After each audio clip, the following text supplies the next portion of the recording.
My name is Carl Quill, and this is Founder Quest, a podcast about the journeys of starting a game studio.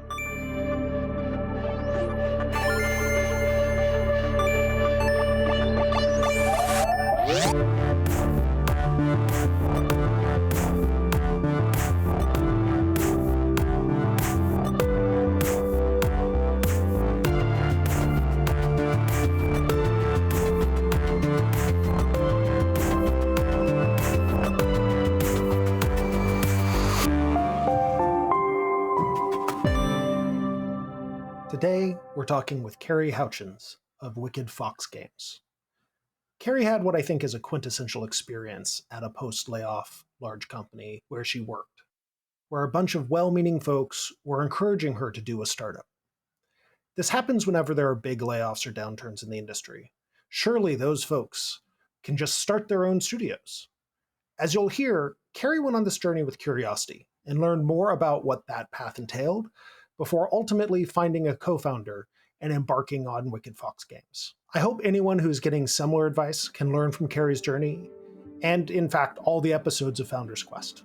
Let's jump in.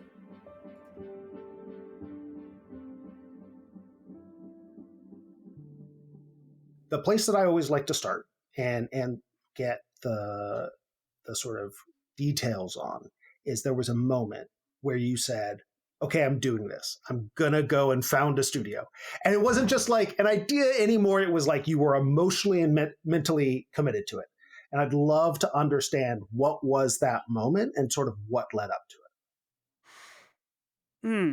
Okay, so it's interesting because it all came in phases. You know, it was from ideation to fact finding to everything. But the exact emotional point I think to me was when I started talking to who eventually became my co-founder in Terry Redfield, and Terry and I were talking about the way we saw the gaming industry going in the next 10 years. The problems that we'd seen in the current AAA studio establishment, the way things are being created, and kind of how we thought that there was an untapped market of gamers that were underserved or just silent out there, really, especially given how much Gen Z and millennials identify as gamers, but may not be seen traditionally as gamers by some of us more hardcore, like older it. folks. Yeah. So as I started talking to Terry, I realized there's other people out there that think the same thing that I do. There is an audience there. There is, it's not just me. It's not just me being crazy about and thinking Mm-hmm. there's potential here. And I had a lot of people encouraging me to start a studio and lead that because of the leadership that I, you know, shown at Riot and my reputation there. Um, but really the emotional time was of okay, I'm doing this is really when Terry and I clicked together and decided, we could help each other. Yeah, you touched on something there that I think is interesting that I've heard from other people before of, oh yeah, people told me I should start a studio, right? Like I'm thinking about my next thing. People are like, oh yeah, you should totally do that thing. You should go start a Yeah. studio. I'm curious sort of, your perspective on that, having been advocated at of starting a studio and now going on the journey and like what your perspective is on that sort of advice that people tend to give out, like where that comes from and how you sort of react to it now. Well, it was really interesting because it was right after the layoffs at Riot last January 2024, and I was still processing that, just like what's going on. Why would this happen? What happened to the studio? And two of my engineers that uh, reported up through me were like, "Hey," they separately came to me, were like, "Hey, I think you should start a studio." And you had a reputation at Riot as being a strong leader. We think you should spearhead this project. And they both like pitched me this idea of starting a studio, and then they wanted to, come over and work for me at that. And that really started that process. I had always thought about starting a studio at some point in my career. This kind of fast tracked it, Mm-hmm. and I spent the next 3 weeks. I made first thing I did was I made a post on LinkedIn, almost jokingly, saying, "Hey, there's a bunch of us, that could get together and start a studio. Does anybody wanna talk about it?" And it got about a 500,000 impressions on LinkedIn. It went absolutely viral. So I spent the next 3 weeks talking to founders and CEOs all over the world, all over the gaming industry, really just trying to drink from that fire hose to figure out what I didn't know. It's like I knew there were things I didn't know, but even when I look back at that and think, "Okay, I was being encouraged to start that studio by these other people," which, by the way, these engineers who originally pitched that never came on board. Mhm. They were Yep. like, "You should do this," and then they just kind of faded into the background while I surged forward. Because this is way harder than anybody had ever prepared me for. It's way harder than I ever thought it would be. And while I think that there is a catalyst and people will advise you to start a studio, you really have to believe in what you're doing, because it is the highs are the highest highs and the lows are the lowest lows, and sometimes that'll happen in the same day. So, it is not the same as working in a stable, like, established system. You mentioned before that you sort of went through phases, and even just now you're like, okay, I put this post out on LinkedIn, started to talking, all these people started to learn about what this journey would be, that kind of stuff. You got connected with Terry, and then you sort of emotionally committed to like, all right, let's go, like we're going to do this. Mhm. From that point, what were really the biggest things that you had to sort of figure out or go and learn, that once you were committed you're like, oh no, I need to learn all these things before this can happen? Like what was that learning journey like for you? When I originally started the research and started talking to people that were responding to me on LinkedIn and everything, I didn't I wasn't considering a co-founder at the time. I Hmm. was going to found the studio and just go with things. And the realization I had was I know how to run a large engineering team. I know how to make a game. I know how to honestly run a studio. But what I don't know how to do is do any of the business side of things. I didn't know how to do to find funding. I didn't know how any of the VC system worked. I didn't know how grant systems worked. Honestly, I had basically ignored a lot of legal and HR in my life. Hmm. It's things that were just there and they were a framework. And in fact, prior tech startups that I had been a part of, I wasn't a founder, but I was very early on multiple tech startups. Um, we tended to ignore that stuff too. Like we were just like, okay, we're all in here for the tech and we're doing it for the tech. Um, and I think one of the things the last year has really made me appreciate is what a crazy mashup that a game studio is. As an artistic endeavor. Like, it very much is not a tech project. It is also very much not an art project. I think even more so than a motion picture, it is a very messy mashup of these 2 genres into something that's unique. And I was not prepared, for sure. Thinking about sort of that learning journey and getting more exposure to the legal and HR side of things, which I think is, to your point, like when you're in more established studios, is an easy thing to take as more background radiation. You take it for granted, right? For sure. Right. But as you went on this learning journey, and as you've been going since you founded with Terry, what's the biggest learning from that decision point that you would sort of tell folks now who are like, oh, I'm thinking about starting a studio, or I'm about to start a studio, right? Like, what's the biggest learning of that, like, very early, okay, when you commit you're gonna need to know this, right? I mean, when you commit, you're gonna need to know, like, funding is not gonna happen automatically. It doesn't other people are not gonna see your vision. You may not even know how to pitch correctly. Um, that is something that probably took me 9 to 10 months to figure out, "Hey, we're not even pitching right. Like, this isn't working correctly." And there's a lot of stuff there. The greatest leadership challenge I've had in any of this is we brought people on was because funding didn't happen quickly. I had expected within the first 6 to 9 months, and we're a year on, and we're basically still bootstrapping. So it's been a very long slog for everyone involved. I had to learn how to lead without money as an incentive, and that is not something I'd ever done in my 26-year career, ever. So you really had to learn how to learn what people need, like, meet their needs, um, without being able to pay them. And it's a bizarre concept to honestly, it turns into what do you truly have to offer somebody that may be newer into the gaming industry or especially a veteran coming in? It's like, what do you really have to offer this person? Well, in my case, generally it was introducing people to other people in the industry they may not have an opportunity to have ever met before, like mentorship, learning opportunities for that. And in particular for engineering, it was offering my experience that I had launching Valorant and running Valorant at Riot, uh, running a large multiplayer game at scale on a worldwide basis, which is not something most people have a lot of experience in.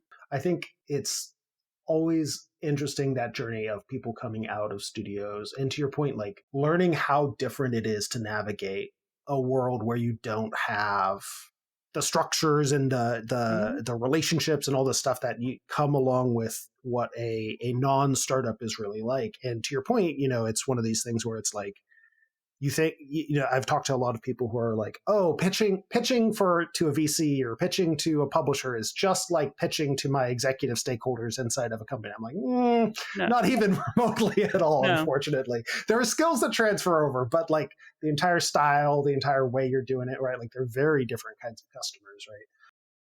So yeah, that's always a fun journey.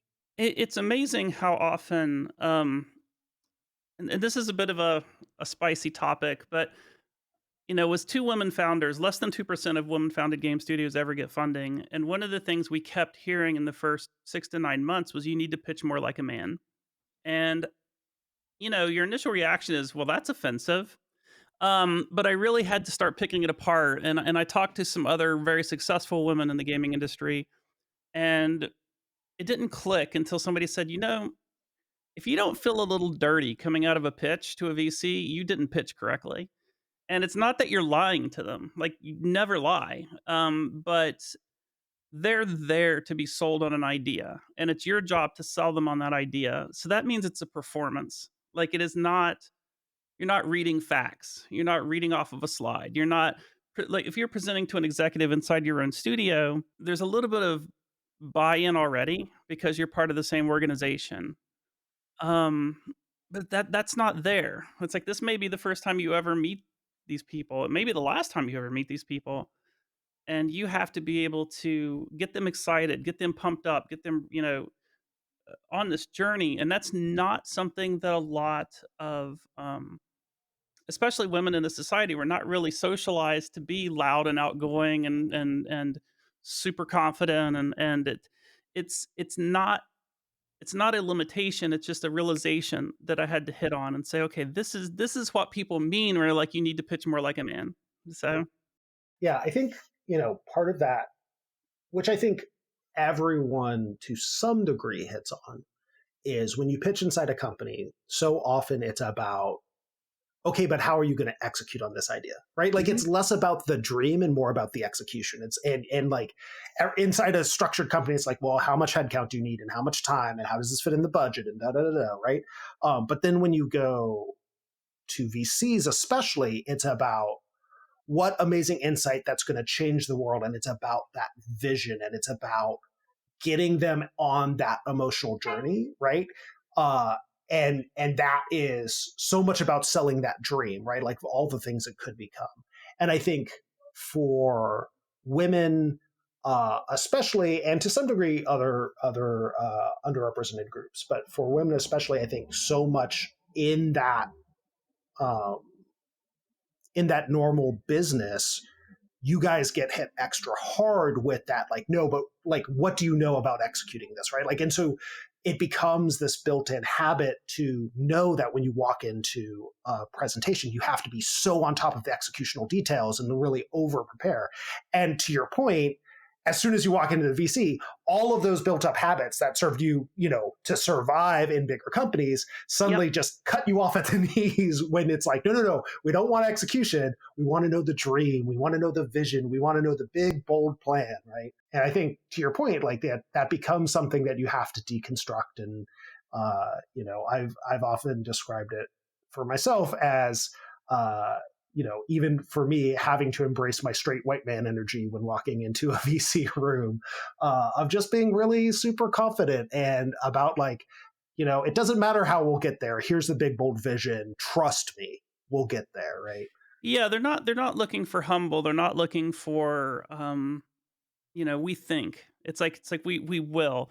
And that light bulb went off for me when I realized this was a performance because I'm also a professional magician. I perform here at the Magic Castle in Los Angeles. And once I realized this is a performance, I'm like, oh, I can do this. Like I can do this. I know what they're here for because just like in magic, you're there to okay, say somebody's coming to a magical performance for me. They're not there coming thinking, "Oh, she's a witch. She's got actual magical powers." There's a little bit of an agreement, unspoken agreement between the audience and the performer of I'm here to be entertained or I'm here to be sold something or I'm here to see reality from a different point of view. And it's my job to take them on that journey and show them my reality from my point of view, and that's very different than make a PowerPoint presentation and pitch this to your executive producer at the company you work for. Yep, 100%. Yeah, I think bringing those magic performance skills to bear is, especially for VC, very very relevant, right? Yeah. Um, so you mentioned that your co-founder is Terry Redfield, and you Mhm. got introduced as part of this rounds of conversations. I'm curious, as you were talking to all these founders and all these CEOs and all these other people on the journey, uh, what sort of moved you from going, okay, I'm going to solo found this, to, oh, actually, no, no, no, no, I want to partner in all of this, and how did you specifically end up making the decision to connect with Terry? So I think as I went on the journey of fact finding, I realized, like I said, I didn't understand the business side of things. I didn't understand any of that. And Terry had two previous startups, so she had a lot of experience in starting a game studio. She also, she was the art director on League of Legends. She had experience on Candy Crush and like a bunch of these other games in the art side and creative side of things. And I had always been focused on engineering, so I was much much more on the technical end of things. So it's kind of like together we merged together to make this super leadership team for it. Hmm. I realized pretty quickly that leading artists and creatives is different than leading engineering. And I needed somebody that had that experience along with everything else. So could I have solo founded and run a studio? Maybe, but I think I would have had a lot harder time, like trying to, especially when it came to bringing ideas through the creative process and getting and making it happen. I think Terry is one of the best in the business when it comes to being creative and designing games. She has this amazing track record for that. And I talked to a lot of people, and the fates just kind of aligned with Terry. I think I said earlier, it seemed like we echoed our vision, our 10-year vision of the gaming industry. We echoed what we wanted to see in a studio. For instance, this is probably another spicy topic, but another instance is I really, really loved a lot of the things that we had at Riot for like the Riot value system, especially the feedback culture. But what I found in execution was feedback without empathy turns into what I call the Call of Duty lobby. And it was just, okay, well, I want to give you some feedback. So I'm going to take you into a meeting room and scream at you for like 20 minutes. That's not helpful feedback. It's not something I want to see in my studio. I want people to feel like their voices can be heard and it's safe for their voices to be heard. And that means feedback with empathy.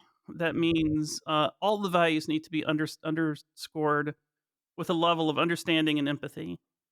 Um, and by doing that, I really, really think that we're going to hear voices and creativity that speak to a different kind of audience that I think just really hasn't been addressed.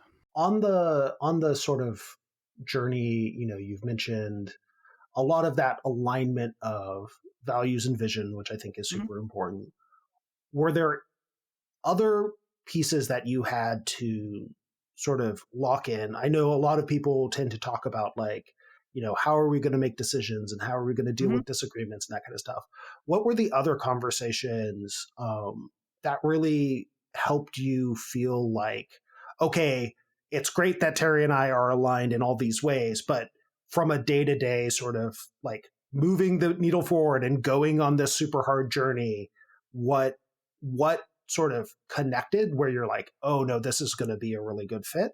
Um, and I'm also curious. I'm always curious how this stuff comes about. How did you learn to dig on that stuff, right? Because like I think there's a lot of people who go on the co-founder journey and stop at like, oh yeah, we talk about our values the same way, and it's great. Like surely nothing will come up, but like how did you go? Okay, we align on these really big things. Now let's talk through the rest of it, right? So Terry brought up a really good point to me when we were talking about this. She's like, if you co-found with somebody, you're essentially getting business married. She's like, that means through thick and thin. That means through good and bad. You are business married to your co-founder, and I think that was a bit of a reality check for me. I was like, okay, well, we really, really, really need to know each other. So we actually jumped into a bunch of games and game together. I got to see her under stress. I got to see her in a cooperative environment, and we took on challenges together. As a gamer first, that's generally how I get to know people, and it really helped me out a lot. I know that might sound a little superficial, but like seeing somebody under pressure and how they work as a team and how they respond to high pressure situations was really important to me. It's just the two of us as co-founders, so disagreements do happen. She is very creative and very chaotic, and I can be much more logical and methodical about things. So as part of that dual nature of co-founderness. I don't know. It's There are definitely struggles. But I think in every relationship there are struggles and like I said, the creative process itself is messy and running a game studio is gonna be messy. So the best thing we can try to do is take those disagreements away from everybody at the studio, work that out amongst ourselves, then try to present a united front. I think I have never met a set of co-founders where there wasn't disagreement, right? Like, I mean, Yeah.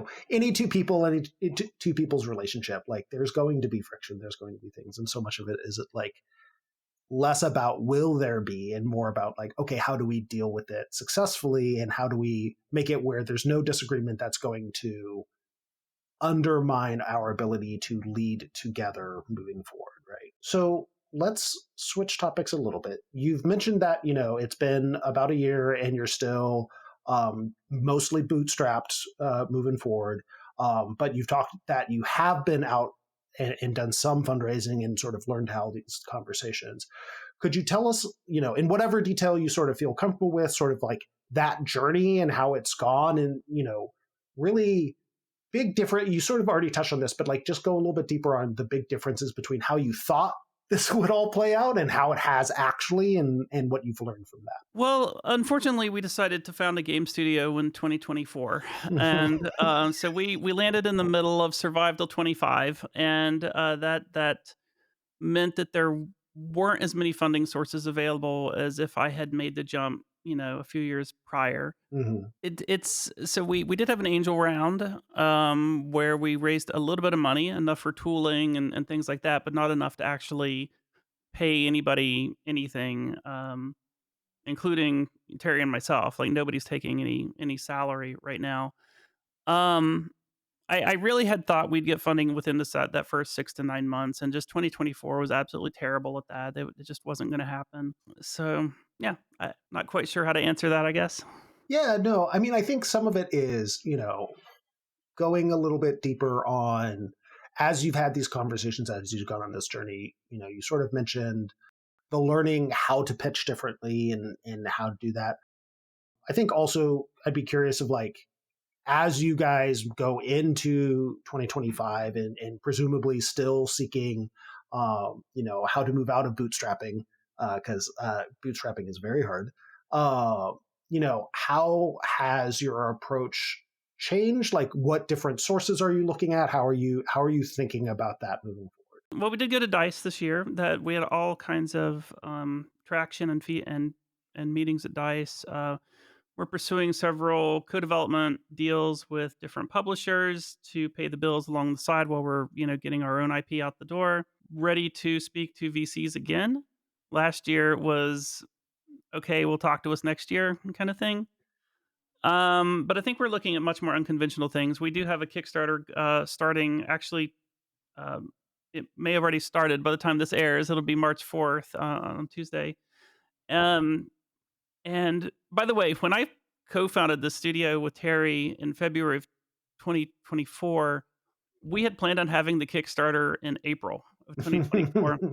And we had no idea what we were getting into for that. Like launching an actually successful, fully planned out Kickstarter campaign is a major, major full time job in and of itself. Hmm. And I think that got kicked down the road from April to May to July to October to November. And like now we're actually launching in March for the Kickstarter campaign. And we're not asking for a lot for that. Kickstarter is one of many venues that we're looking at getting funding into the studio. No, I mean, I have heard from multiple people who have pursued the Kickstarter route that it is a lot of preparation and work and effort. It's basically shipping a game in many ways, except it's instead of the game, it's like shipping this campaign for the game, and then you have to go and ship the game, and then like it's a whole deal. So turning the focus a little bit on you specifically, Hmm. as you've gone on this fundraising journey, you sort of mentioned the like learnings and how to pitch and sort of the change in expectations and having to navigate being more bootstrapped for longer than expected. But what has been sort of kind of the hardest part of that fundraising journey for you personally, right? What have you struggled the most to sort of mentally, emotionally, logistically deal with? I think it's been interesting for me that, effectively I'm running the day to day of the studio for Wicked Fox Games, leaving Terry to do a lot more of the creative and business side of things. But what that has translated into is sometimes a new game idea or a new funding idea will come up, and I may hear about it like the day that we're pitching it. And that is very, very difficult to me. I know personally, and if people know me out there, they know I have a terrible time remembering names, and it's not that I don't care about people. It's just that they just fall through my head. Like names are terrible. So I really, really, really want to prep before I go into a pitch meeting. I want to know people. I want to know their names, their faces, their backgrounds, their wants, like their histories. Like I want all of that. And realistically, there's almost never time to do that. It's normally cold sales. And that is a skill set that I'm still working on. Like I don't really know how to do that because that's like straight up. I almost want to pull a car salesman in and be like, okay, teach me how to do that. So Yeah, sales is a surprisingly large amount of a founder's job, and as someone who is also terrible at the sales side of things, yeah. I empathize a lot with the struggle that can bring. So as you've been going on this journey, and like you just shared the sort of fundraising, the part of fundraising that you struggle a lot with, what are your major sort of support structures for yourself? Like, how are you supporting yourself through this very difficult journey? Are we talking emotionally, financially, sanity wise, like just all of the above, or Probably all of the above. I think probably a little bit less on the financial side. I think yeah, that a little bit more on the emotional. Like some of this is part of why I ask this series of questions is for folks who are on that idea of like, maybe they're being told, oh yeah, you should start a studio, or maybe yeah, they're like, I've always wanted to start a studio. Helping, like part of what I wanted, having got, when I went through my first startup, I was like, oh, no one told me the level of anxiety I would be facing and the yeah. amount of just coping mechanisms I would need to develop for myself along the way. And so part of why I ask this is, it puts you on the spotlight, but a little bit of like, hey, what have been those big emotional and mental struggles for yourself on this journey? And how have you been learning over the last year to deal with it potentially in ways that you never had to in a big non-startup? It's interesting, and I think all of us eventually realize this as we progress on our journey as leaders in anything. Honestly, the higher up you go in any kind of organization, the more isolating it can feel. And even at Riot and senior leadership, I had other senior leaders around, or any company I've ever been at. There were other people at my level that I could commiserate with and discuss things with. Becoming a founder is a real interesting situation, and that technically there is no one else in the company other than your founder to talk to, your co-founders. And if you're having a dispute or you disagree with a decision, I'm one of those people. I kind of like to envision myself like Dr. House on the TV show. It's like I want to get a group together and I want to diagram and I want to talk things out. Like that's how I like to do things. So I think having a good solid set of friends and people that, like, for me it's my gaming guild of folks that I've had together for almost 20 years. Um I know they're going to give it to me straight. They're not just yes people.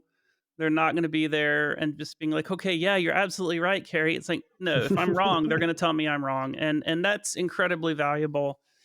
Um, I love getting more eyeballs onto decisions, especially if they're uh, ongoing disputes or arguments. Um, and it's really a reality check and a sanity check. It's it I don't wanna use, like, the "it's lonely at the top" kind of thing, because, we're a tiny little startup. This isn't really the top of anything, but it was difficult learning just how much weight your words have as a founder on everybody else in the studio, because they're there because they believe in you, and they believe in your vision, and they believe in your IP, and they believe in everything your studio is doing, and, they are going to take your word as gospel and run with it, and that is a big responsibility. So having that support mechanism of people that's external to the studio, I think is essential. And yeah, I think it's the combination of, especially in a startup, so much of it, of that motivation and that energy that people come into a startup with is about that vision and that belief, right? And so you have to always be thinking about embodying that. And Yeah. that's like one of those things that if you've never been a founder, it's so hard to really understand. And it's one of these reasons why like that job as a founder or a co-founder is, oh, I don't want to say like it's a lonely job per se, but it can feel very isolating because there's just these elements to that job that unless you've been a founder as well, it's hard to truly understand and empathize with. And that's why founders have to look out for each other and help each other out. When you think about sort of the year so far, the year ahead, uh, and that support structures that you sort of built for yourself in the places that you have support versus the places that you don't feel like you have support. Is there a gap that you feel like in any element of the sort of founding journey where you're like, oh man, I wish I had more emotional support or mentor support or information support on this particular aspect of being a founder, and I'm thinking about how to build that out over the next year. Mm. A lot of the people I've reached out to for mentorship are founders themselves, and by the very nature of being a founder, nobody has a lot of time. Definitely would have appreciated having, probably like a weekly, like, real mentorship with somebody. I've met with studio heads and founders from all over the world at this point and talked to them and picked their brain. But it's a little different than having like a set mentor and yeah, at Wicked Fox Games, we have an amazing panel of advisors one of our advisors is was one of the original programmers that did software on Doom and Quake, and I had my fangirl moment because I was just like, "I wouldn't be here without you, man. Like, you are, like, the best." And but then had to shift gears and back to, "Okay, well, we're all here to make a game now. It's not just me fangirling over this guy." But, I think in the past year, I could have benefited from regular contact with a singular mentor and teacher, in that situation. I had an amazing mentor at Riot that really, really, really taught me the servant leadership model and how to empower and lead from behind and let your engineers go forward and unleash their creativity, giving them all the praise and everything. And, it was Eric Bailey. He was a senior director of engineering for League of Legends, and, Eric sadly passed away, late last year, and so I lost my largest leadership mentor right at the time where I was having my hardest leadership challenge. So as far as the year ahead, I think I'd very much like to find somebody that could pick up that mantle and be like, my Gandalf the Grey or something on this journey. Yeah, it's always, I mean, it's always hard losing someone like that in your life, but also, finding those mentors and folks that you can connect with and do provide that level of sort of support. It's to your point, it's very difficult to find, and so you try to hold on to the ones that you do come across, right? Yeah. When you're thinking about Wicked Fox Games and yourself on the horizon for the next year, you sort of have mentioned like you want to potentially find yourself a new mentor or someone that you can have that sort of ongoing relationship with. You have a Kickstarter launching tomorrow, which congratulations on that, and that'll go for a bit. Yeah. Um, but really, when you're thinking about like, okay, 2025, Yep. what are the big hallmarks of what you're really thinking and preparing yourself for? What are those sorts of things on that founding journey? So we have Rise of Elements, which is our original IP that we're kickstarting. That's the announced game that we have. We also have an unannounced game that we're working on in conceptual phase that potentially could be a mixed media partnership with a movie studio here in LA. So these are all big beats that we're working on getting funded and making the right relationships with people and moving forward with that.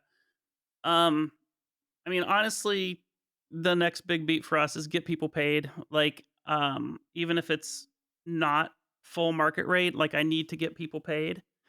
And that's whatever it takes to that, whether that's like a codev opportunity just to get money in the door, or finding a good publisher, finding a good VC backer that believes in our vision. One of the challenges we've had with VC is finding that right personality match, because you kind of are adopting somebody into your family at that point, Hmm. and they're going to be there long term.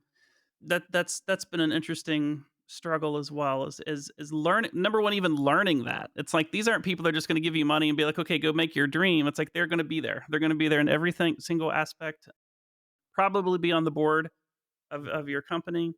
So 2025 for me is get people funded, get Rise of Elements. Like once we have funding, I think we can get Rise of Elements out probably early 2026 if I have a fully funded team of engineers to work on it. And by team, like 4 or 5 engineers, I think we could probably pull this off. I'd like to get the second game announced and out and in the works, because Rise of Elements, I'd say we're like 50% ish done, like with the project for Rise of Elements. Which is one of the reasons when you see our Kickstarter, we're not asking for like $1 million. We're asking for enough to finish the game. But if that funding opportunity doesn't come through, we're facing some pretty hard times. I think the next 2 to 3 months are what I call the pointy end of the spear for this small indie studio adventure that we're on. I think that is a true statement for a lot of startups out there in 2025, unfortunately. So as we close out the like main long question set, I like to ask a very unfair question. Okay. And that question is, in some indeterminate point in the future, right? Like with no commentary on whether Wicked Fox has an amazing, successful exit or, closes up, whatever. So don't take into account whether Wicked Fox is successful or not. But you have the opportunity at some indeterminate time in the future to start another studio. Would you do that? I think I've got the bug now. I'm going to be honest. Like I want to create. There is a project that I want to do that would require a lot of capital, a lot more capital than we could probably realistically raise at this point. Um, I love open world like RPGs, and like it's one of the things I'd like to build, but that's more of a second studio kind of thing, or a much later down the road Wicked Fox Games kind of thing. So even given all the difficulties, even given the struggles, and I think if you're passionate enough about the art of creating games, that magical marriage of creativity and technical, I think having your own studio is really the only way to purely express that. All right. So the way I like to close out the sort of interview is with what I call the introspection lightning round.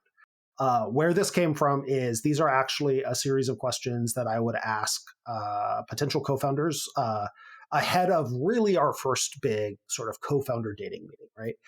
And sort of to the point that you brought up with you and Terry and all the conversations you had, a lot of this is just about that really early alignment, not at the deep level of like how do we make decisions or whatever, but just that like who are we as people, what do we bring to the fore, right? And so I'm going to take you through them now, and we'll just find out how we would mesh up as co-founders. And so the first one that I always ask is, what is your superpower? I've been asked this a lot over the years. I actually had an interview at a large studio right before I decided to found Wicked Fox, and I said that my superpower was I'm always the most stubborn person in the room, and that got me kicked out of the interview process because they were like they don't want to deal with that. But ironically, as a founder, being incredibly resilient and stubborn can be a huge asset. And I think, I mean, obviously, you want to be able to listen and bend and compromise, but at some point, you're going to have to dig your heels in and say, "No, I'm right," even if everybody else says I'm wrong. Otherwise, you wouldn't be doing this. So I'm going to stick with that. I'm going to say I'm the most stubborn person in the room. Yep. Yeah, I think exactly to your point in the founder journey, that is absolutely an asset. Uh, I think there's always the nitty gritty of like how does it actually appear in the world, but like I do think that exactly to your point of like when you're doing a startup, it's you're staking your career in some ways or your life for a certain period of time on like I'm right about this thing and probably no one's going to believe me and I have to convince them. And so having that stubbornness to get through all the VCs who tell you to pitch like a man, et cetera, right? Like, that requires a great deal of stubbornness. Outside of your superpower, what are your biggest strengths? I come from a technical background. I am very, very good at looking at large, complex systems, breaking them down into subcomponents, and then finding ways to achieve what a lot of people would think is impossible through a series of methodical small steps. That's really just comes back to engineering. And early in my career, I took it for granted that everybody could do that, and it really hasn't panned out. Like the more I'm in the industry, the more I feel like a lot of people will just throw their hands up and go, "That's too hard." I'm like, "No, it's not too hard. You just got to break it into components that are we can actually do." So yeah. And what are your big weaknesses? Mm, that's fun. That's rough. Okay, so attention span. That's definitely the ADHD in me is gonna flare up, and I will hyper focus and then not. A lot of times that is definitely a weakness.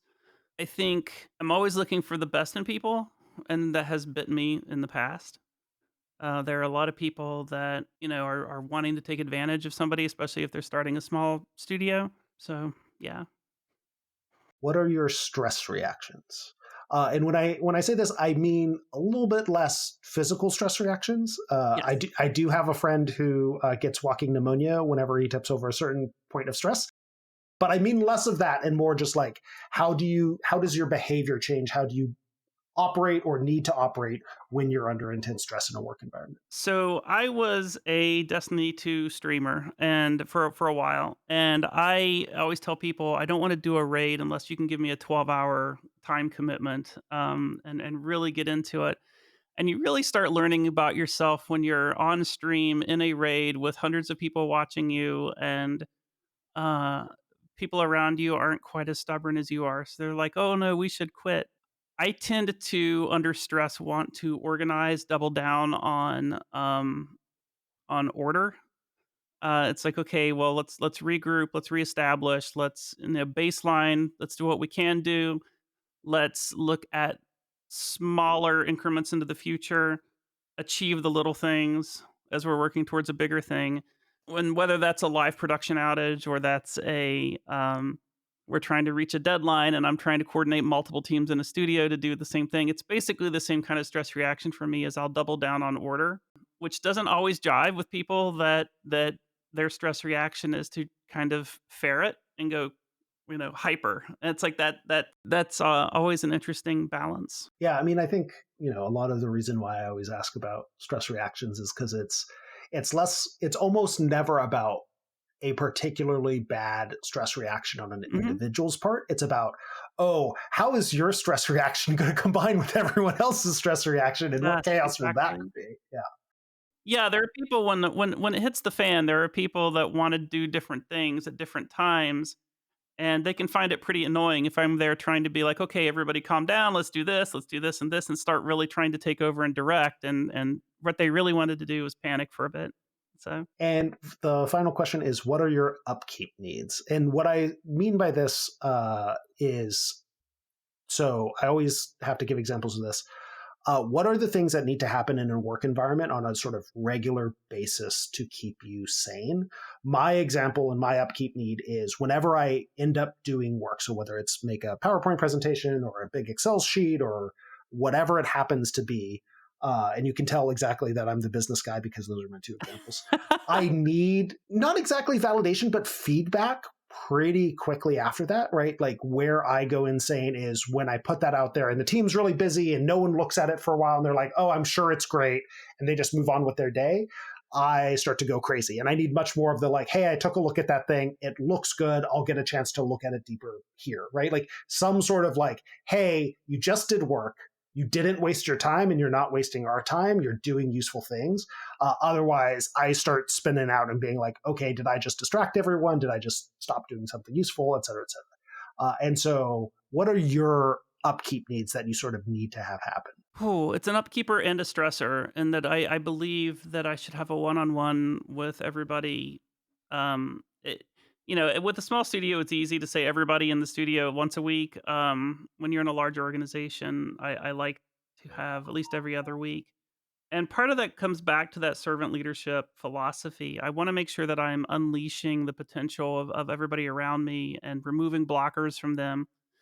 And I'll know that I'm doing the right thing by how seamlessly they're succeeding at what they're doing, and generally that means they're chatting to me about their lives and about, things like that instead of complaining about something that has to do with a workflow process.